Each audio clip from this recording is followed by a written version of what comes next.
Hello guys, welcome back to YouTube channel Hi to Tech World. Today we are going to discuss about what are the advantages and disadvantages of cloud computing, and it is really frequently asked in all of the interviews. So please be focusing this video so that you explain anyone who asks you about the advantages and disadvantages of cloud computing. You can easily tell them what are the advantages of cloud computing and what are the disadvantages of cloud computing. Guys. So let's get started.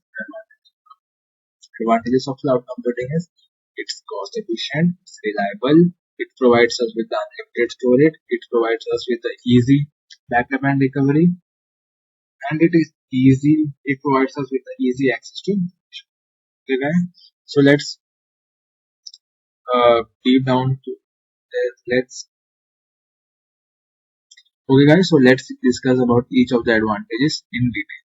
First, it's cost efficient.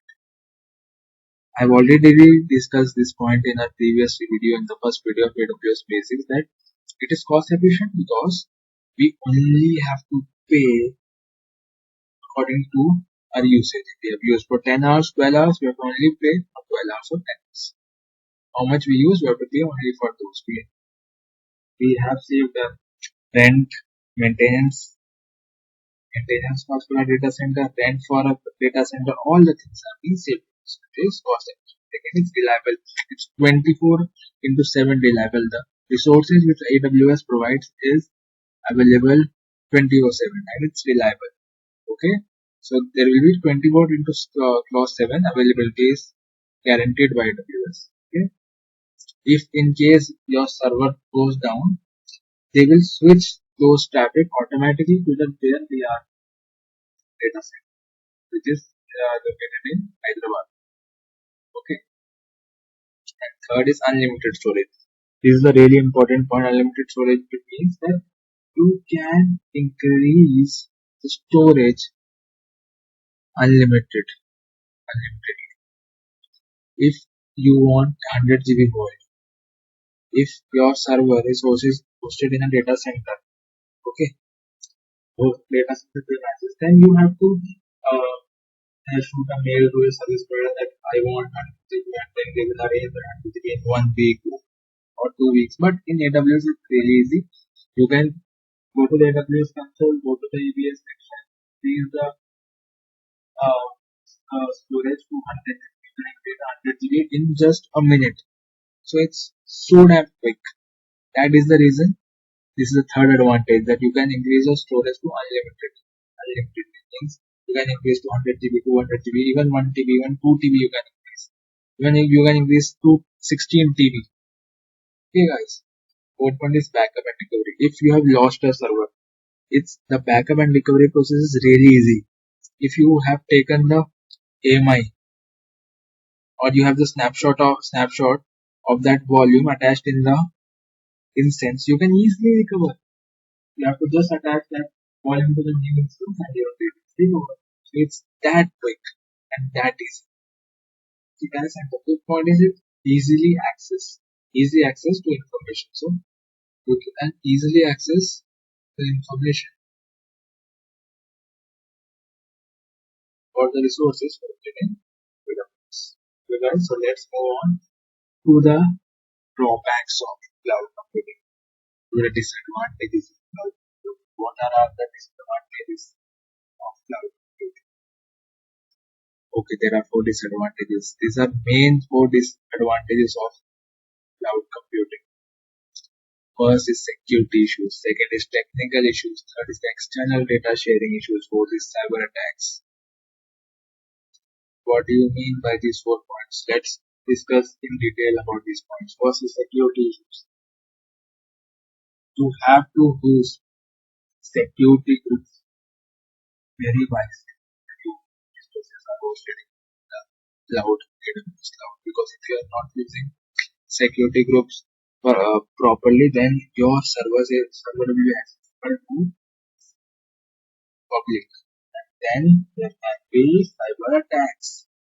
So first and fourth point are interlinked. If you have security issues, means if you have any issue, if you are not using the security group properly, then there can be cyber attacks. So this is the main concern of disadvantage. This is the main disadvantage of cloud computing, that you should use that security group very wisely, you have to proactively use that security group rules, or else your resource will be accessible to the public and they will hack, or there can be cyber attacks to your application. Yes. Second problem is technical issue. What I mean by technical issue is there is a term in AWS that in a availability zone, in a AZ or a AWS, suppose there are 24 instances for an instance type, for a particular instance type, and if 24 instances in that particular AZ for that particular instance is utilized, then you cannot spin the same instance type in that particular instance. This is a main disadvantage. Suppose you want to spin two instances of T2.micro instance type, and in that AZ only two instances of T2 micro can be spin up, and it has been already spinned up by any other organization. So what are the available resources in that AZ? For the T2.micro instance type, it's 0. So you cannot spin T2 micro instance. That is, so this is a technical issue. Okay. For tackling this problem, AWS has helped us with the reserved instance also. So we can use the reserved instance if we want to be assured that I want this much instances. The third point is external data sharing issues. This issue is mainly in cloud hosted applications, that your data is shared to other VPCs, other regions. Because in AWS there are many regions, that there is Virginia region, there is Africa region is there, Virginia region is there, AP South 1 is there, AP South 2 is there. So there are lots of AP South 1A, 1B, 1C, there are a lot of regions. So if your VPC can share data. Okay, so I've also encountered this issue in my organization itself, that this problem is there in AWS, that our application or our VPC shares data. If any of the application is publicly exposed, then it will share those data. Okay guys, I hope you understood the advantages and disadvantages. You should know the basic main points of the advantages and disadvantages. Okay, rest also you can elaborate. You can tell what are the advantages. Advantages are 5 points: cost efficient, reliable, unlimited storage, backup and recovery, easy access to information. Disadvantages: security issues, technical issues, external data sharing issues, cyber attacks. Okay guys. So let's meet up in the next playlist with a new concept. Okay guys, so let's keep rocking. Okay guys, stay tuned with us, subscribe our channel, like our video. Bye bye guys.